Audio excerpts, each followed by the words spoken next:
Hola, muy buenos días. Bienvenidos a un nuevo programa de Conciencia de Mujer. Hoy es martes 7 de febrero. Quien les habla, Irene Dalañoleta. Yo soy médica ginecóloga, especialista en medicina reproductiva. Y como todos los martes, les doy las gracias por estar del otro lado, por estar compartiendo un mate, un tecito, un café, un desayuno. Como me hacen saber acá en todos los saluditos que ya me han mandado un montón y muchas consultas. Porque saben que el tema que hoy nos convoca es un tema más que desafiante.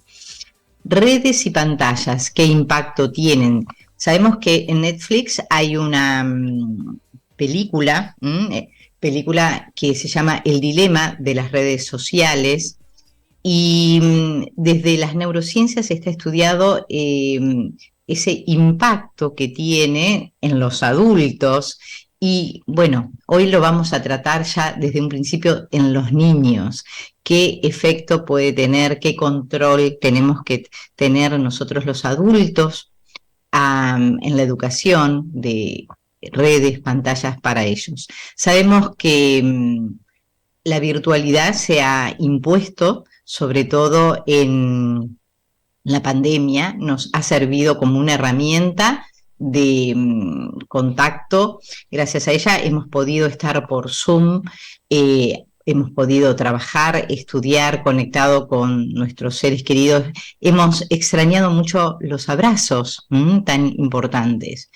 Pero hoy vamos a analizar cuál es el impacto que ha tenido esto en nuestros niños, adolescentes, adultos, y cómo podemos tomar de esa tecnología lo mejor.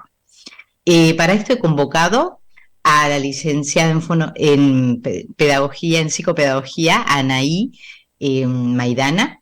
Ella es licenciada en psicología y bueno, vamos a hablar un poquito cuál es el impacto, cómo sabemos que esas redes, esas pantallas tienen, digamos, la luminosidad y pueden impactar neurológicamente. Yo siempre lo escucho a Facundo Manes, el neurocientífico, que habla que a nivel en los adultos provoca un shot de dopamina, que a veces no es tan bueno. ¿Y qué efecto, Anaí, me gustaría que compartieras con nosotros en tu amplia experiencia, qué efecto puede tener a corto plazo y a largo plazo este abuso de las redes, de las pantallas, que nosotros vemos como los nenitos a veces de un año o dos con ¿no? Con este movimiento del pulgar y del índice ya aumentan la pantalla. A nosotros los adultos que nos cuesta interiorizar ese movimiento. Contanos un poquito. Bien, buenos días, Doc. Gracias por el espacio. Sí, realmente es algo que va en aumento y a nosotros desde el mundo de la salud mental nos preocupa muchísimo. Si bien desde las infancias tempranas hasta la adultez el uso y el abuso de las redes y de las pantallas es cada vez mayor, lo que tratamos de hacer como mucha concientización desde el espacio es entre los 0 y los 6 años, ¿no? Porque realmente es preocupante, como vos decías, en términos de adultez también, porque vemos muchos adultos que también están con una, si se quiere, conducta adictiva a las redes, ¿no? O a las pantallas en general. Pero de los 0 a los 6 años, realmente el desarrollo cerebral, como vos lo citabas recién a Facundo Manes, es justamente el momento más importante, ¿no? Y todo lo que sucede en esos años nosotros le llamamos los años dorados, en términos de plasticidad, en términos de todo lo que va sucediendo y todo lo que podría llegar a suceder si eso se estimula y todo lo que no, en consecuencia, si no se hace, ¿no? Si tenemos una pantalla que reemplaza a un adulto, que reemplaza a una figura de apego, que reemplaza estímulos y relaciones y subjetividades y demás, es preocupante, porque no tenemos un feedback con el niño, ¿no? Y todas esas redes, como decía, cerebrales, que bueno, vos lo tenés más que claro, ¿no? Tiene que ver con todo lo que va sucediendo a nivel sinapsis, a nivel, ¿no? La sinapsis que sería esta conexión neuronal, si eso se va perdiendo y no se estimula, los niños van perdiendo la capacidad de desarrollar, ¿no? Llamamos como una zona potencial que podría llegar a desarrollarse maravillosamente. Y por el contrario, lo que puede llegar a no suceder cuando eso no se estimula, ¿no? Claro. Anaí, este neurocientífico Facundo Manes dice que muchas veces los padres le dan la pantalla, le dan un iPad, le dan el celular para que no se aburran los niños. O incluso nosotros no nos aguantamos el aburrimiento y sí, tomamos el celular o una pantalla. Y está bueno el aburrimiento, está bárbaro porque a nivel neurológico es el momento en que podemos procesar el conocimiento que hemos adquirido en otro momento. Y el no aburrirnos, el estar todo el tiempo con estímulos hace que se provoque o se estimule un circuito de ansiedad, de que ya viene, digamos, el estímulo, la no posibilidad de esperar, y eso no está bueno. ¿Qué opinas vos? Bien, en principio esto del aburrirse genera como una creatividad, ¿no? Uno se aburre y entonces que dice, bueno, a ver, podría hacer esto. Entonces ahí en función de eso, como vos decías, primero se traspola lo que se adquirió, lo que se aprende, se transfiere hacia una nueva situación. Entonces en principio ya estamos como practicando, si se quiere, un aprendizaje. Eso por un lado. Por el otro, esto, empezamos a decir, bueno, ¿y qué hago entonces? Mamá, me aburro, ¿no? Entre comillas, que están tan trillado. Bueno, te aburrís y ¿qué haces a partir de eso y con lo que tenés? Y ahí viene justamente la construcción y la creatividad. Cuando eso no está porque se reemplaza por una pantalla inmediatamente, ¿qué pasa? Y a eso me refería con lo que no sucede cuando se desarrolla ¿no? El cerebro, de algún modo. Y esto que planteabas, ¿no? ¿Qué va pasando? ¿Qué va surgiendo luego? Realmente es preocupante, nosotros lo vemos en las infancias cuando adquieren, por ejemplo, los primeros conocimientos escolares, cuando inician el nivel inicial, cuando se les presentan otras situaciones, otras cosas, no sé, por ejemplo, jornadas escolares libres de pantallas, o libres de una pantalla para ellos, porque en muchas aulas ya se está incorporando como la pantalla como para mostrar un video, por ejemplo, pero si ese video es de alta calidad, si ese video está traducido, nosotros decimos, ¿no? Entre comillas, porque bueno, un adulto que pueda como interpretar lo que fue sucediendo y construir luego de eso, o sea, no estamos en contra de todas las pantallas, no queremos como que eso quede claro. Por eso, buscar el lado positivo, ¿no? Buscar el lado positivo, que es como vos nombrabas hace un rato, inmenso, no vamos a sesgar que eso sucede, es súper rico. Pero bueno, también hay que tener un control sobre eso, ¿no? Entonces, en principio, esto, la alta calidad y bueno, la supervisión y la traducción, como decía, del adulto.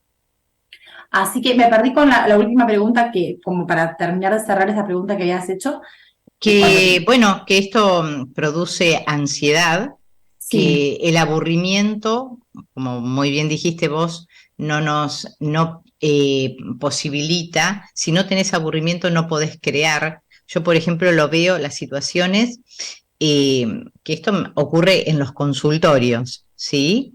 Vemos que viene la mamá, porque en nuestro policonsultorio, ahí en Zárate, tenemos pediatra, ginecología, de todas las especialidades, entonces viene la mamá con los nenes, y para que no se aburra o incluso viene a la consulta, le presta el celular, ¿sí?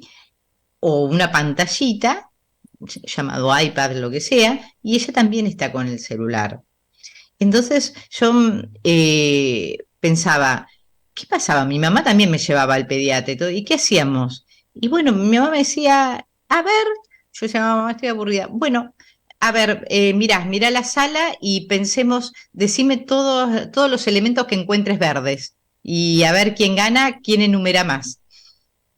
Y bueno, eso hacía que estemos activos mentalmente o busquemos cosas y bueno.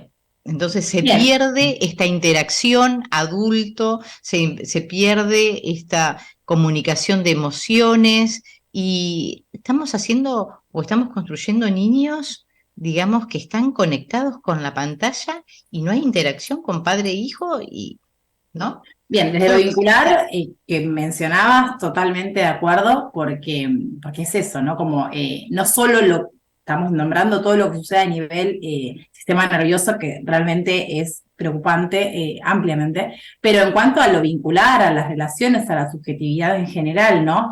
Eso es tremendo, pero como vos decís, si hay un adulto que no está pudiendo tampoco hacer un corte con su pantalla, ese adulto se siente también en falta con el niño y no le pone el límite porque no se lo pone a sí mismo. Claro, Entonces, ¿cómo ponerle el límite al otro si yo le pongo el límite al niño me tengo que ocupar, claro. ¿no?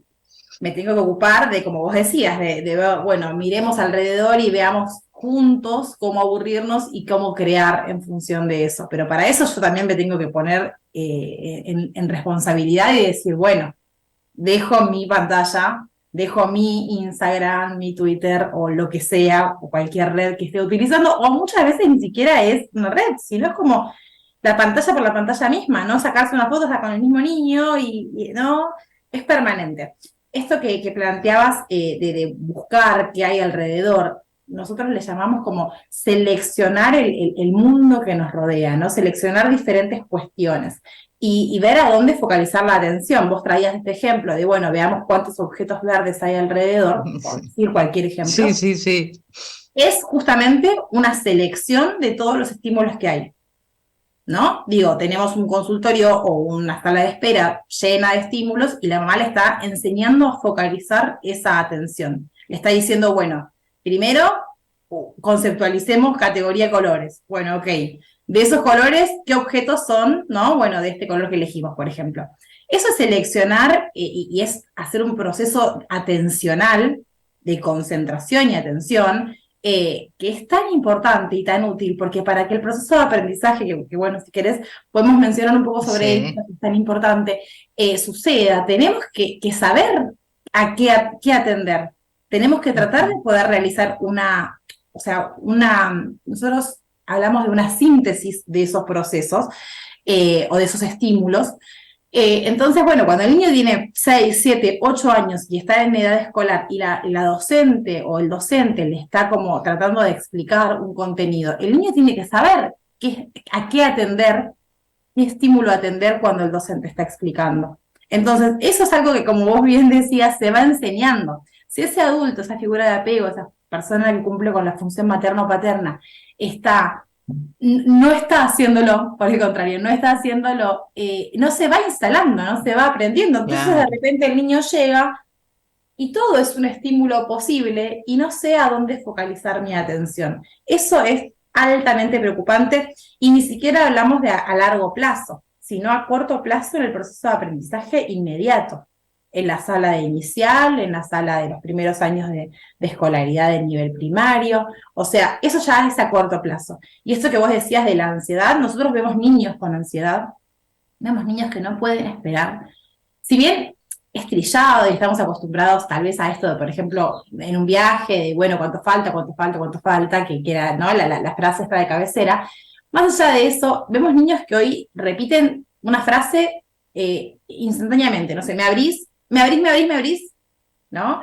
Como esta Ujú. cuestión permanente de una ansiedad, o sea, totalmente descontrolada. Yo lo veo en las aulas, lo veo en los consultorios, nos preocupa muchísimo. No solo porque los trastornos de ansiedad que después se pueden seguir desarrollando y generando en la infancia, en la adolescencia y en la adultez, sino en lo que está sucediendo en el día a día, ¿no? Como que la convivencia no se puede estar llevando de una mejor manera.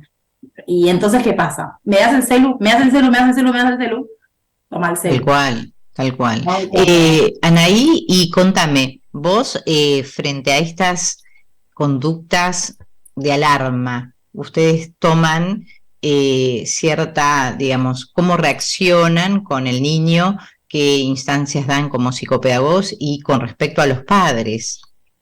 Bien, nosotros dentro de lo que es el abordaje clínico, o sea, cuando tenemos el espacio de consultorio, ¿no? Porque Ujú. en términos escolares es distinto ya como el abordaje, pero en cuanto a lo que es clínico, cuando vemos que hay una situación que ya está como, ya es una alarma, por decirlo, ¿no? De algún Ujú. modo. Ahí, bueno, lo que hacemos es hacer una intervención con los papás, llamamos al papá, tratamos a la mamá, tratamos de trabajar en conjunto, hacer una estrategia, de dar pequeñas sugerencias, que ahora las podemos mencionar en términos generales. Y bueno, en función de eso, de este plan de abordaje, acompañamos y sostenemos. Por ejemplo, hacemos una sesión con los papás, cada 3 que hacemos con el niño, y ahí vamos monitoreando y supervisando a ver cómo va.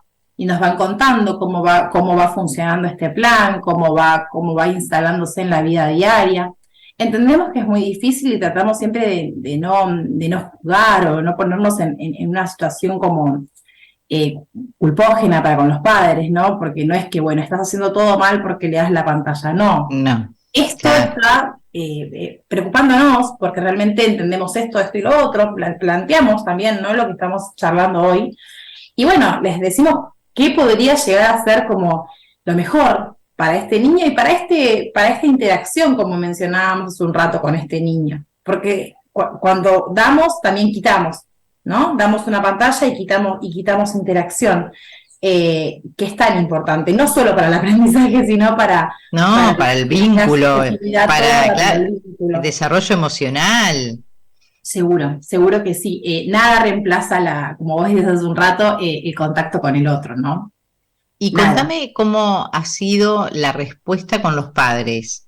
Se sorprenden, lo toman a bien, porque a veces es Es, difícil, ¿no? com- es Complicado complejo, decirle, mire, usted tiene que criar así o usted tiene que implementar estas conductas. A veces cómo reaccionan. es complejo. Mm, Yo prefiero abrir el paraguas primero siempre y entonces lo primero que les cuento es, mira, yo no estoy acá sentada, lo que te decía, para juzgarte o para decirte qué es lo que tenés que hacer. Pero sí te cuento que me parece que hay algunas cuestiones que las podemos rever.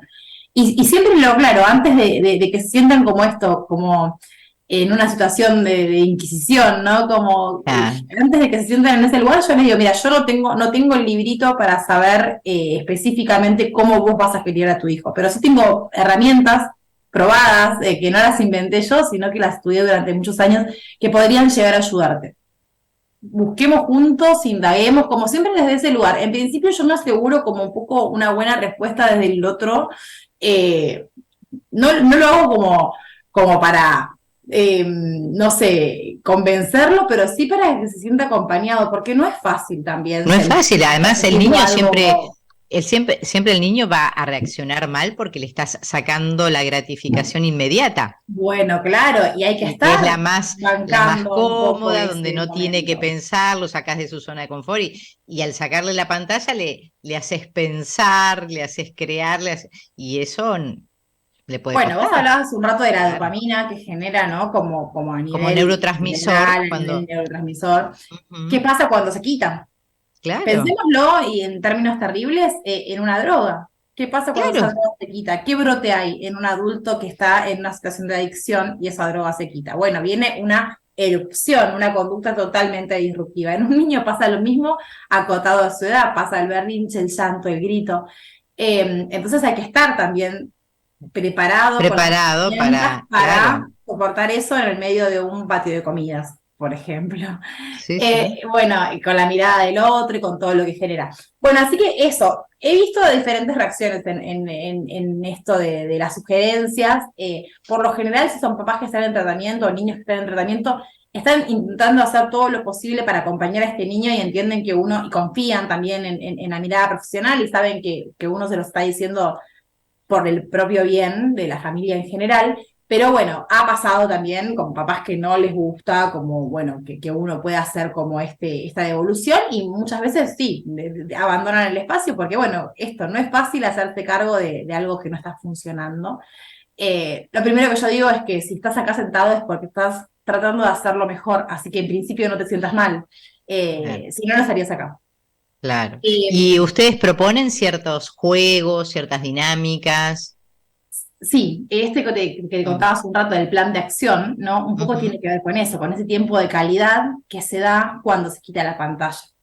Entonces, primero, si hay una pantalla que sea, bueno, depende de la edad, ¿no? Porque se supone que más o menos hasta los 18 o 24 meses tratamos de que no haya nada de pantalla, ningún estímulo en pantalla, y a partir de los 24 sí es un contenido de alta calidad y como te decía, está como acompañado, no supervisado, sino acompañado, con el adulto permanente al lado, traduciendo lo que va pasando.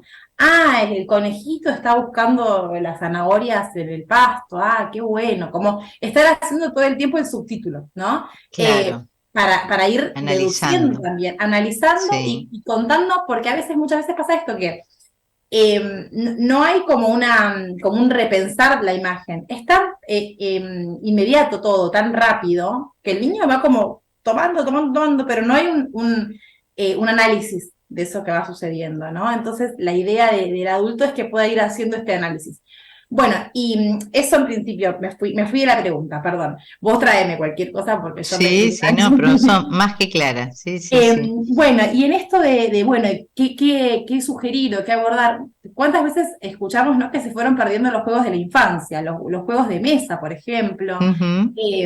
Lo vemos mucho en el consultorio porque para nosotros, a partir de los juegos, somos psicopedagogos, la idea es a partir de eso ir haciendo un abordaje.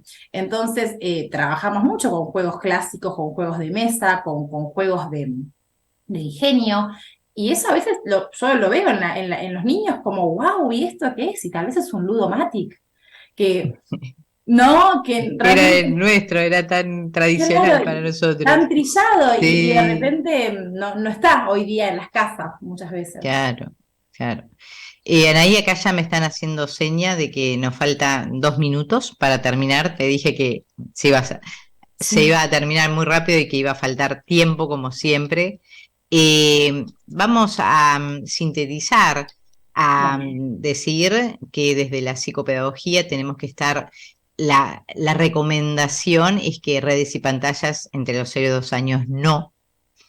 Luego, a partir de ahí, como vos bien dijiste, el adulto tratando de traducir o de explicar el contenido para que ese contenido, imágenes, entre con una explicación, que no solo sea un estímulo de imágenes sin explicación, por lo menos que se procese.